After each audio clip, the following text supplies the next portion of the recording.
Қара ниет уәзір жайлы хикая. Кәрі құлақтардан естіген әңгіме деп бастады уәзір. Баяғыда бір патшаның Жан дегенде жалғыз баласы болыпты. Ол балада аң аулау десе ішкен асын жерге қояды екен. Патшаның әмірімен бала қайда барса, әрдайым уәзірі де сонда бірге жүреді екен. Бала бір күні аңға шықпақшы болады. Әлбетте уәзір де бірге аттанады. Айдын далаға шыққаннан кейін бір ірі аң кездеседі. Ал бала енді ізіне түс дейді уәзір. Шахзада қуа жөнеледі. Әніміні дегенше бала көзден ғайып болады да, аңды қуған бойымен баябан шөлге шығып кетеді. Ақырында аң өз бетімен кетеді де, бала дасады. Қайда барарын білмей беті ауған жаққа жүре береді. Бір кезде жолдың жиегінде жылап отырған бір тамаша қызға кездеседі. «Сен кімсің, шырағым?» дейді шахзада. «Мен үнді патшасының қызы едім. Жол үстінде қалғып кетіп атымнан қалай сыпырылып түскенімді білмей қалыппын. Ат болса өзі жөнмен көшке еріп кете берген. Сонымен қайда барарымды білмей айдалада адасып отырмын». Қыздың сөзін естігеннен кейін шахзада аяп кетеді де атына мінгестіріп алады. Осылай келе жатқанда жермен жексен бір ескі қыстаудың үстінен шықты. Қыз осы кезде «Мырза, сәл тұра тұрыңыз, мен дәрет сындырып алайын» дейді. Шахзада тоқтайды. Қыз аттан түсіп шаруасын бітірген соң жаңағы ескі үйдің біріне енеді. Артынша көп ұзамай шахзада барады. Сөйтсе әлгі қыз емес, жын жетеген. Жетек өзінің балаларына: «Ал, балаларым, сендерге бір семіз жігітті келдім. Соны жеп тойып алыңдар» деді. Балалары шулап: «Кәне, бері әкел, қарнымыз ашып отырғанда жақсы болды» деп шулап мәз-мейрам болды.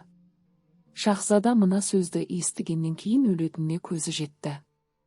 Зәресі ұшып тұла бойы қалтырап қоя берді. Үрейленген бойы кейін шегіне берді.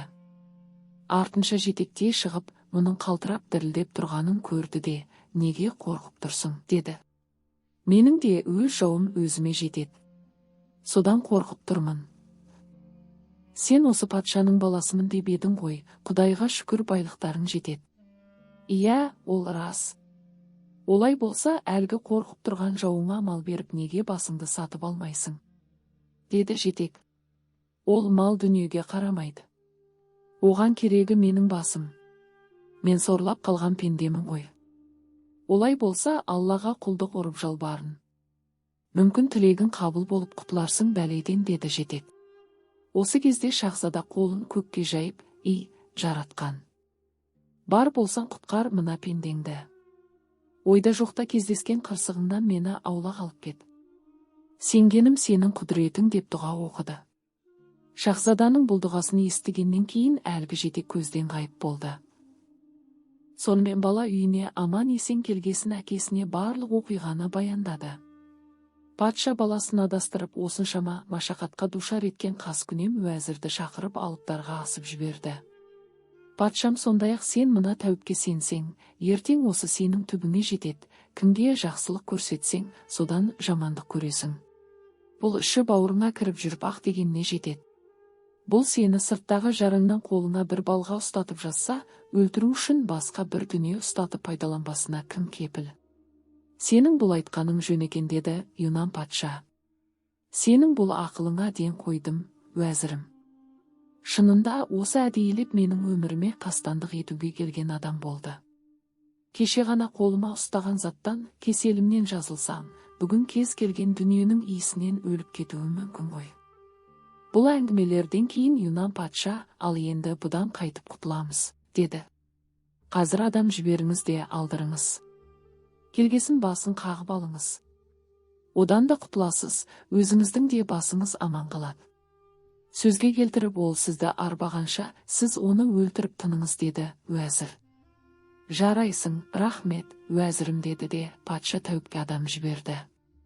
Алдынан не күтіп тұрғанын қайдан білсін, ойында дәнеңе жоқ жайраңдап дүбән хәкім кіріп келді де: «Тағдырыңнан сескенбесең сабырлы бол аманда. Тұйықталма, тапсырма істі кем ақылды адамға. О әміршім, бір Алланың жазғаны тек болады. Жазбағанға әуре болма, көңілің босқа қалады» деп патшаға құшағын жайды. Сәлден кейін бәйітін былай жалғастырды. Сізге лайық не үшін мен алғысымды айтпадым, кім үшін мен қара сөзбен өлеңімді қаттадым. Өтінішсіз өзің әркез тигіздің ғой шарапат, елден өзің күтпедің де кешірімді марапат. Жазмыштан мен қалай ғана даңқыңды өктем асырам, өзіме аян, құпия сырың оны қалай жасырам. Түсті есіме шапағатың, сол үшін де міне енді қамқорға алу оңай, бірақ еңсемді езіп тұр енді. Ол тағы да мынадай ойға жүгінді. Доғар енді жақсылықты, сөз қысқа, тапсырдағы бар сіңді жазмышқа. Жақсылықтың ләззатын тат тездетіп, өткен ұмыт болар ғибрат кездесіп. Өтер кетер талай күндер шаршаған келер сонда жан рахатың аңсаған. Қалауыңды бір Алла өзі жеткізер, тыңдамасаң сүйкіміңді кеткізер. Тағы да, өз ісіңді ізгі ниет даналарға тапсыр сен, дүние әуеден қажып біткен, өз жаныңа тыным бер. Сонда ғана ойлағаның болмағанмен пәксің сен, ісің тынып жалғыз Алла мәңгі саған күлімдер. Тағы да, сабыр сақта көңіл кетер, ұмытта сен қайғыны, даналардың жүрегі мұң, ақиқаттың айдыны. Билік айтып қажеті жоқ заты құлға дәрменсіз, таста оны, шат-шадыман, өмірді кеш армансыз. Мен сені неге шақырғанымды білесің бе? Деді патша хәкім Дүбәнға. Әр пенденің сыры Аллаға ғана аян. Олай болса иманыңды үйір, мен сені қазір өлтіруге шақырдым. Хәкім аң-таң. Уа, мәртебелі патшам, мені қандай қылмыс кінәм үшін өлтіргелі отырсыз? Сен о бастан менің көзімді жоюға әдейі алдаусыратып келген сиқыршы екенсің. Енді сенен ажалым жетпей тұрғанда өзіңді өлтіруге бел будым. Сенің арам пиғылыңды маған жұрт айтты деді. Содан кейін патша жендетін шақырып алып, қазір көзімше мына Сұрқияның басын ал. Содан кейін бәрімізде тыныш табайық деп пәрмен берді. Сіз аясаңыз мені, сізге де Алланың рахымы түсір. Егер мені өлтірсең, Алла да сені аман қалдырмас деді. Хәкім осы сөзді патшаға бірнеше қайталап айтты. Бағана сен көзеден шығып мені өлтірем дегенде саған менде дәл осылай жалынып едім ғой. Бірақ құлақ аспадың. Қайтсем де өлтірем деп тұрып алдың. Сондай-ақ онан патша Дүбән хәкімге тағы да, мен де оңып отырған жоқпын. Сені өлтірмесем өз халім мүшкіл болатын түрі бар. Сенің қолыма ұстатқан бір затыңмен кеселімнен құтылып едім. Бірақ сен мені қолыма дәнеңе ұстатпай, сәл бір нәрсенің иісімен де бір күні өлтіріп жібересің бе деп қорқамын. О, мәртебелі патшам, сенен көрген опам осы ма? Деді Дүбән хәкім, мен ақпейіл, адал жүрегіммен сені кеселден құтқарып едім. Мына қылығына түсінбей отырмын. Жоқ, енді мен сені бұл жерден тірі шығармаймын. Бәрібір өлтіруім керек деп қасарысты патша. Дүбән хәкімнің патшаның беті қайтпасына әбден көзі жетті. Қанша жалынып жалбарынса да, жылап еңіресе де, патшаның көңілін жібіте алмады. Бұған жасаған жақсылығынан ақыры опық жеп отыр. Мұндайда баяғыда бір шайыр былай деген екен.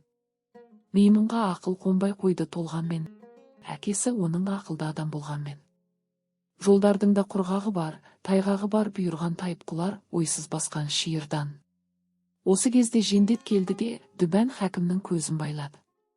Семсерін суырып алып көтере берді. Дүбән хәкім, әй, патша менің бір шыбындай жанымды өзіме қи. Бүйте берсең Алла тағала сені де оңдырмайды, байқа. Деп зар қақты. Шындығымен құнсыз болдым, алдамшылар бақытты. Ақиқатым қорлық зорлық құшағында жатыпты. Бұл өмірді таза сүрмей өтсем ертең өлгенде, қай ауызға қақпақ болам, ұят санның елденде. Деді де хәкім Дүбән, уа, мәртебелі, патша, сен де маған Айдаһардың көрсеткен жақсылығын көрсетіп отырсың ау деді. Айдаһар не жақсылық көрсетіпті, деді патша. Мен мына қалпыммен оны саған қалай баяндаймын. Құдай үшін босат мені. Осы мейірімің үшін сені Тәңірдің өзі жарылқайт деп тағы да зарлап қоя берді. Сол кездері патшаның жанында отырған сыйластарының бірі, о, Алдияр патшам, осы бейшараның қанын мен үшін қиыңыз. Жасыратыны жоқ, осының саған істеген жамандығын бірде біріміз көрген жоқпыз. Ешбір тәуіп балгердің қолынан келмей, ем қонбаған науқасыңнан да осы жазды. Біздің білетініміз сол ғана. Обалына қалмаңыз. Ау, мұны неге өлтіретінімді әлі түсінбей отырсыңдар ма? Қазір мұны тірі қалдырсам бәрібір өзім өлемін. Өздерің көрдіңдер, осының қолыма ұстатқан затынан мен жазылып кеттім. Ертең осының жүрген жерінің иісінен өліп кетуім де мүмкін ғой. Мұның келген мақсаты да сол шығар. Жасыратыны жоқ, ертең мені өлтіріп сол үшін өзге біреуден сый-сияпат көрмесіне кім кепіл? Сондықтан қазір табанда көзін жойып, о дүниеге аттандыру керек. Сонда ғана мен бұл жалғанда тыныш өмір кеше аламын. Құдай үшін, сен менің қанымды мойныңа жүктеме. Егер сен шынымен мені өлтірсең артынша өзің де өлесің, деді хәкім. Тыңдап отырмысың, Дию? Патша оны ақыры өлтіруге бел байлады. Сонда тұрып әлгі хәкім, ақыр мені өлтіреді екенсің патшам, оған көзім жетті. Онда маған азғана мәулет бер, үйіме барып бала-шағаммен қоштасып, көршілермен бақылдасып, өзімнің тәуіпті кітаптарымды соларға үлестірейін. Соның ішінде аса бір бағалы кітап бар. Соны әкеп сізге сыйға тартам. Қымбат қазынаңыздың біріндей сақтаңыз. О кітабымның ішінде не бар еді? Деді патша. Ол кітапта бәрі бар. Оның ең құпиясы, сіз менің басымды алғаннан соң 3 парағын ашқаннан кейін сол жағындағы парақтан 3 жолды оқы. Сол кезде менің кесілген басым сенімен сөйлесе бастайды. Қандай сауал қойсаң, соған жауап береді. Патша аң-таң. Бұл не ғажап дегендей жағасын ұстап, япыр-ау, сенің кесілген басың сонда менімен сөйлесе ме? Сөйлескенде қандай? Мынауың бір ғажап екен, деді патша. Содан кейін тәуіптің жанына жендеттерін қосып үйіне жіберді. Тәуіп үйіне барып сол күні шаруаларын бітірді де ертеңіне патшаның сарайына қайта оралды. Келсе тақ төңірегіндегі игі жақсылар, уәзірлер, әкім қазылардың бәрі жиналған. Орданың іші гүл жайнап кетіпті. Осы кезде тәуіп бұлардың үстіне кіріп екі жендеттің ортасында тұрды. Қолында ескілеу кітап пен күл салынған құты бар. Содан кейін тәуіп отырып, маған бір ыдыс әкеліңізші, деді. Сөйтіп әлгі күлді ыдыстың ішіне төгіп, бетін тегістеп сипады. Ал патшам, мына кітапты қолыңа ал, бірақ менің басымды алғанша мұның бетін ашпа. Менің кесілген басымды мына ыдыстың үстіне қой да, осы күлді сеп. Сол кезде менің қаным тоқтайды. Қан тоқтады-ау дегенде кітаптың бетін аш, деді. Юнан патшасы бұның басын алуға әмір берді де қолындағы кітабын алды. Көзді ашып жұмғанша хәкімнің басы да ұшып түсті. Сонымен тәуіптің басы әлгі ыдыстың үстінен бір-ақ шықты. Осы кезде патша дәрігердің айтқанын істеп күлді кесілген басқа сеуіп еді, қан тоқтады. Сол сәтте домалап жатқан бастан дүбән хәкім көзін ашты да, ал патшам, енді кітапқа қара. Кітабыңды аша бер, деді. Патша кітапты ашып еді, парақтары бір-біріне жабысып қалған екен. Саусағын жалап да біртіндеп аша бастады. Бір парақ кетті, 2 парақ кетті, 3 парақ кетті. Сөйтіп отырып 6 парағын аударды. Бірақ ешқандай жазуды көзі шалмады. Сосын әлгі тәуіптің басына барып, ау, мынауыңда ештеңе жоқ қой, деді. Тағы да 1-2 парағын аударып жібер, деді тәуіп.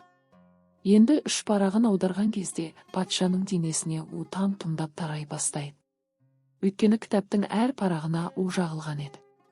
Енді ғана бір пәлені сезген патша, япыр-ау, тұла бойым өртеніп барады ғой, деді жан даусы шығып. Тәуіптің басы сонда мына бәйітті айтты.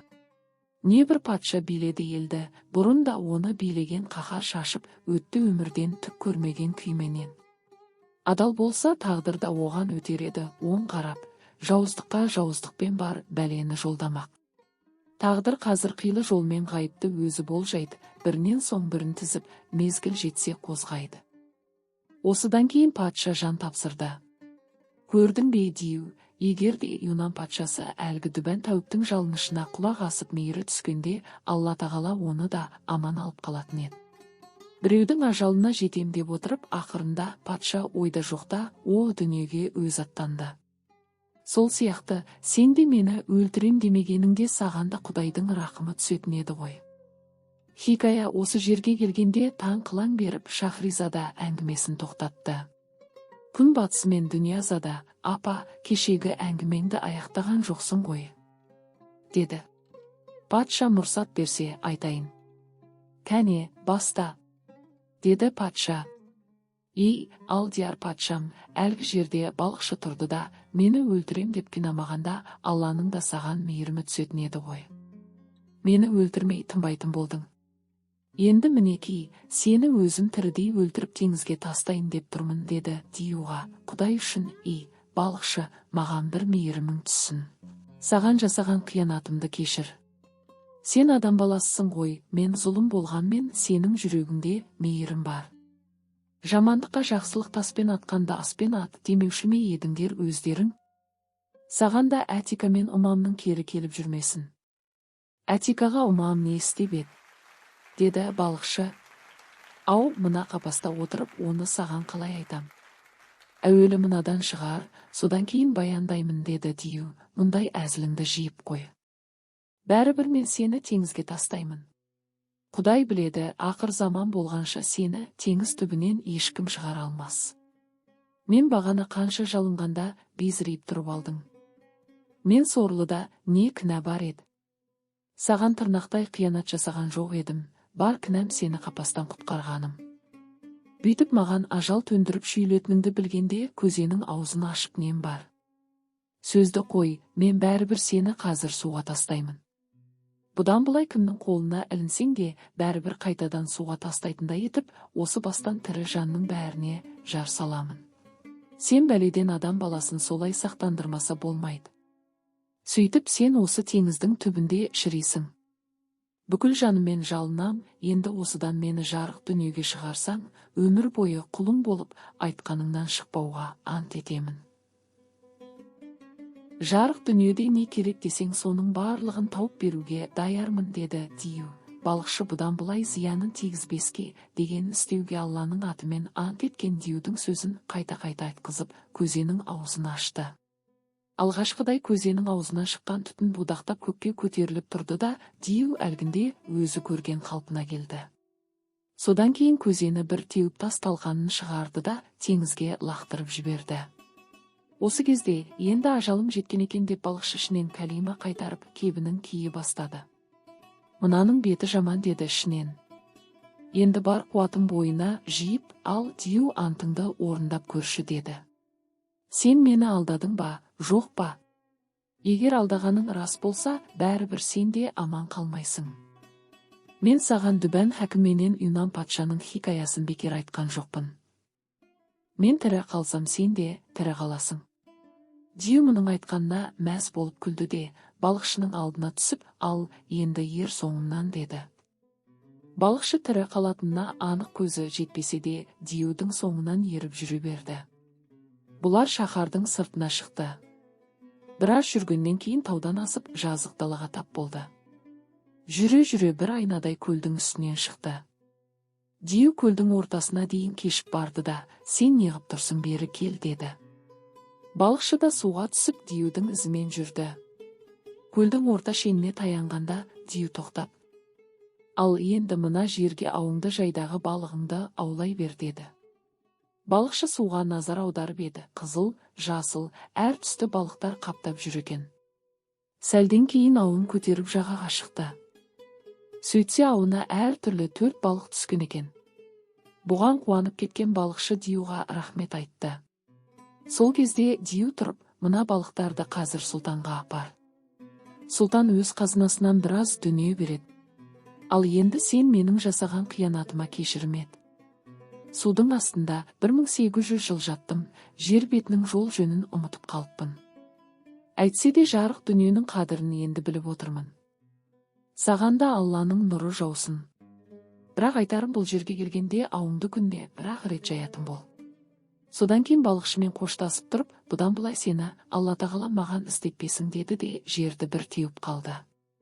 Сол-ақ екен, жер қақ айырылып әлгі Диюды жұтып кетті. Бұның ғаламатына аң-таң қалған балықшы шаһарға аттанды.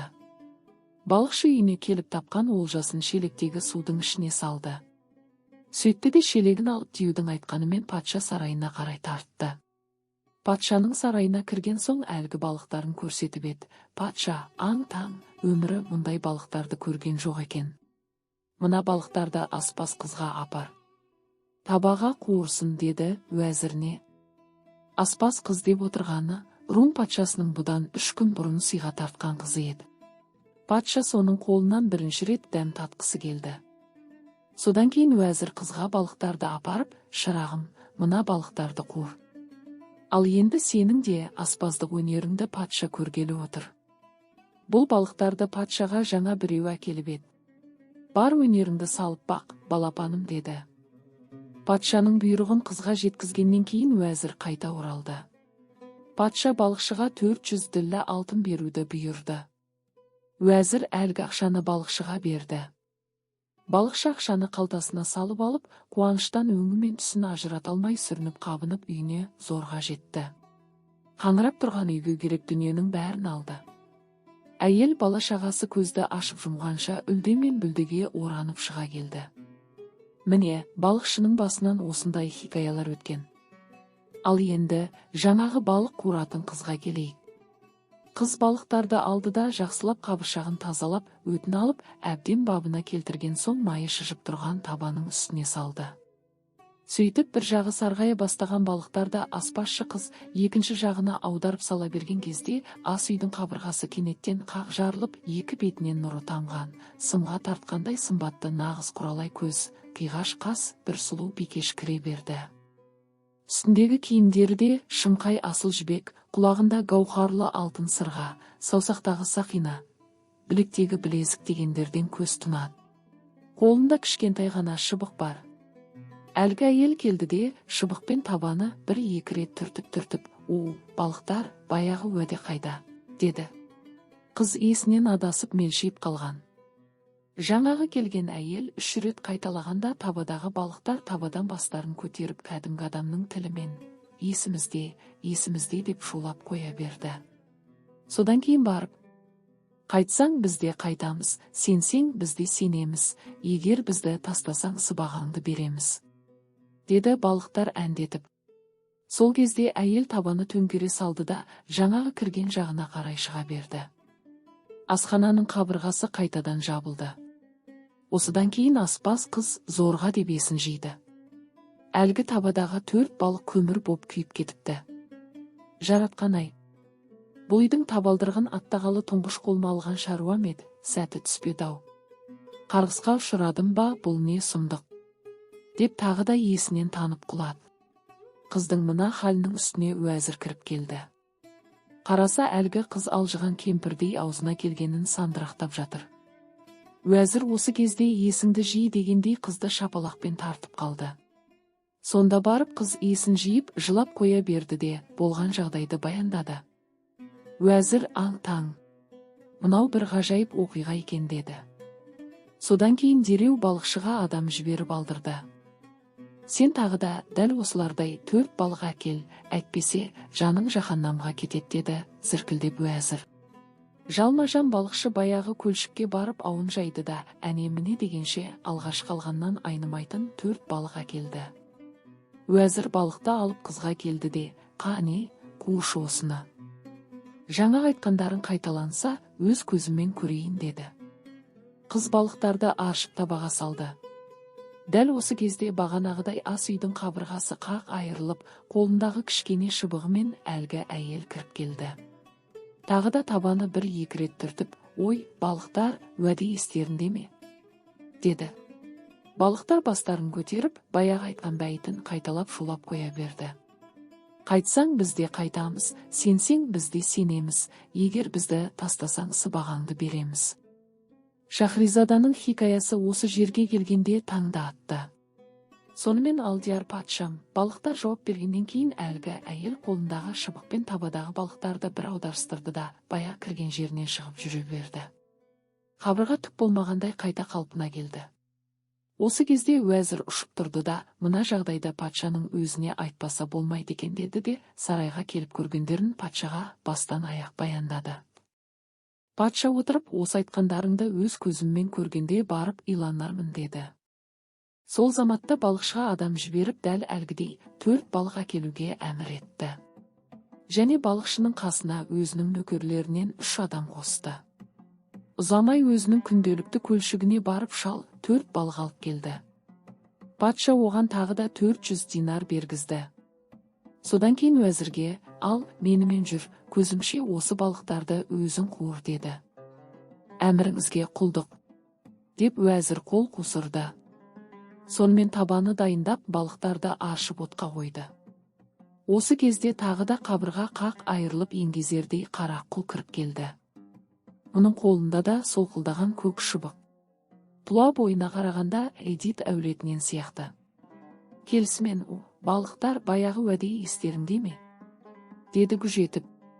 Балықтар да табадан бастарын көтеріп, есімізде деп шу ете қалды. «Қайтсаң бізде қайтамыз, сенсең бізде сенеміз, егер бізді тастасаң сыбағаңды береміз» деп әлгі құл қолындағы шыбықпен табаға жақындап келді де, балықтарды бір-екі аударыстырып, жаңағы кірген жерінен шығып жүре берді. Уәзір мен патша табадағы балықтарды қараса, барлығы қап-қара көмірге айналып кетіпті. Мұны көргеннен кейін: «Япыр-ай, мынау не деген сұмдық? Бұл тегін емес екен. Бұнда бір құпия сыр бар» деді патша. Балықшы шалды шақыртты. «Сор қайнаған, мына балықтарды қайдан алып жүрсің?» деді. «Мына өзіңіз білетін 4 таудың ортасында, сіздің шаһарыңыздың сыртында бір көл бар, бәрі содан» деді. «Осыдан неше күндік жерде?» «Ең әрі кеткенде жарты сағаттық жол, мәртебелі патшам» деді балықшы.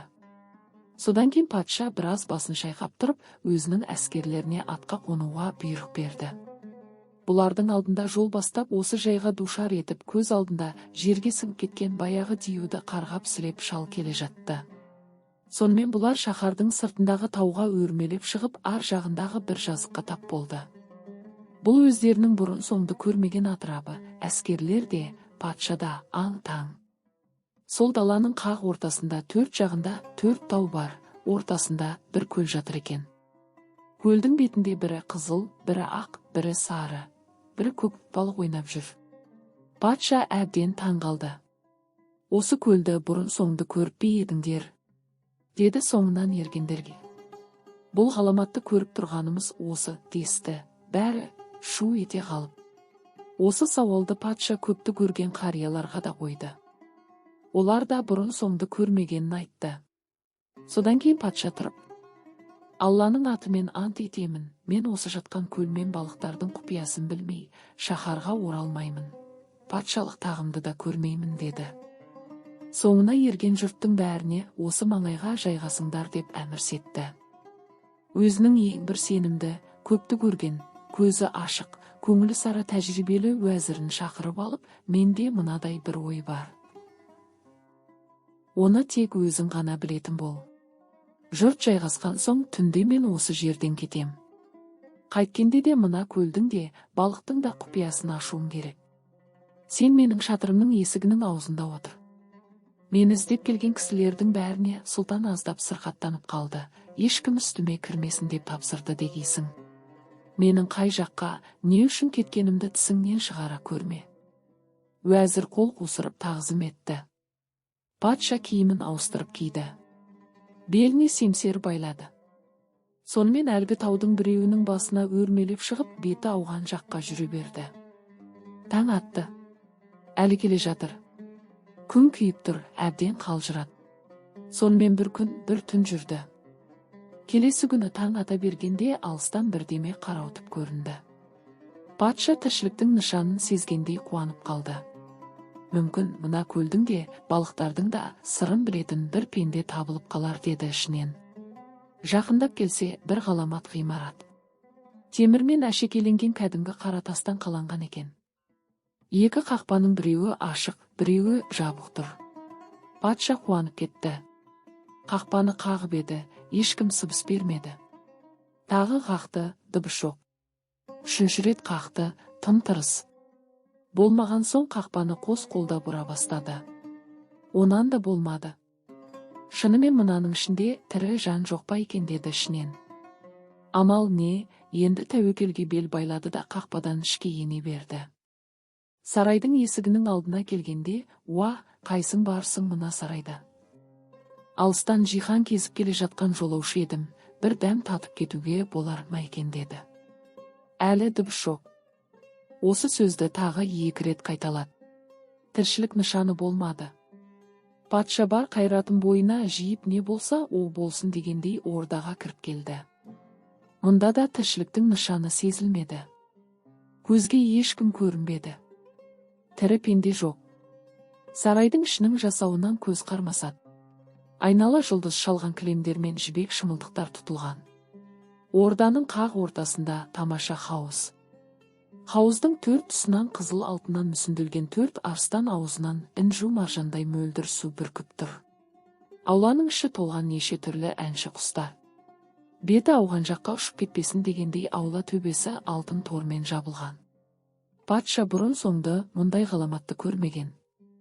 Бірақ не пайда, осынша байлықтың ішінде кешеден бергі көрген жазық дала, тау тас, ана бір жұмбақ көл, ондағы балықтардың құпиясы жайлы сұрайтын бір тірі пенде жоқ. Содан күдер үзгендей барып босағаға арқасын беріп отыра кетті. Осы кезде бір зарлы үн құлағына шалынды. Көңілім өксіп бастан кешкен өмірімді жай қылдым, өрелі таң көзбен атып тәтті ұйқымнан айырылдым. О тағдырым, мүсіркеп бір жоламадың қасыма, жаным күйіп азаптандым қатер төнді басыма. Аясаңшы мархабатың мол еді ғой, сорым ба құрып бітті бар дәулетім махаббаттың жолында. Сүйіп өпкен самал желден қызғанып ек бір кезде, тағдыр теріс қарап, үміт ұрынып тұр шәркезге. Ауған көңіл жау кездесе қайда лағып қалады. Сұр жебені атқан менен бере ме ерік садаға. Балғын жастың әз басына қайғы бұлты тұтылар, тағдыр жазған жазмыштан ол қалай ғана құтылар. Мұны естісімен патша орнынан тұрып әлгі зар келген жаққа қарай беттеді. Бақса әлгі үн жатын бөлменің есігіне құрылған перденің ар жағынан келіп жатыр екен. Патша шымылдықты ысырып, енді ене бергенде төрдегі тақта тас мүсіндей қалшиып отырған бір сымбатты жас жігітке көзі түсті. Маңдайы жарты қарыс, қыран қабақ, отты көз, нұрлы жүзіндегі бармақтай мен жігіт ажарын одан сайын аруақтандырып тұрғандай. Патша бұрын соңды еркек атаулыдан дәл мынадай келбет кейіпті сирек көрген шығар. Мұндайда ақын, өзі қандай сымбатты жан. Маңдай шашқа қарашы, қара түнді қақ жарғандай адамзаттың баласы. Көз тимесін қандай ғажап беттегі қос иірім, ұмыттырар ай мен күндей адамзаттың күйігін. Осындай шаршап шалдығып келгенде тірі жан көргеніне қуанып қалды. Жігітке сәлем берді, бірақ жігіт сол қалпынан қозғалмады. Басында әр түрлі асыл тастар орнатқан тәжі, үстінде мысыр алтынымен зерленген жұқа желең, бәрі өзіне жарасып тұр. Осындай үлде мен бүлдеге оранып отырса да жанарында таусылмас мұң мен зардың табы бар. Патша келіп сәлем бергеннен кейін жігіт сәл басын иді де, «Уа, мәртебелі тақсыр, сіздің аяғыңызға нәруана болып жығылуға даярмын. Ғапу етерсіз, амал не, дәрменім жоқ», деді жігіт. «Оған қапа болма, шырағым, кешірім менен. Мен сенің мейманың екенім рас, бірақ мен аса қиын шаруамен келіп едім. Сен маған анау көл жайлы, ондағы әр түсті балықтар жайлы, мына салтанатты сарайыңның мәнін, осындай ғаламат байлықтың ортасында зар қағып жалғыз отырғаныңның сырын баяндашы», деді. Мына сөзді естігеннен кейін жігіт ағыл тегіл еңіреп қоя берді. Өзін өзі тоқтата алмай өксіп отырып, «Өзің айтшы, қатал тағдыр төнгенде адам жан тәсіл, төтеп беріп қаншасына, көтерді екен қаншасын. Сен тыныстап ұйықтағанмен Алла көзін өлмейді, сонда кімнің ғұмыры ұзақ, жаны жарқын, кең пейілі». Содан соң терең күрсініп алып, «Бар ісіңді тапсыр жылдам тағдырға, бас қатырып санаңды ойға қалдырма. Нендей жай деп өткенді де сұрама. Жазмыш жазған болмай әсте тұрама». Мұны естіген патша, «Шырағым-ау, жап-жас басымен осынша зар шегетіндей саған не болды?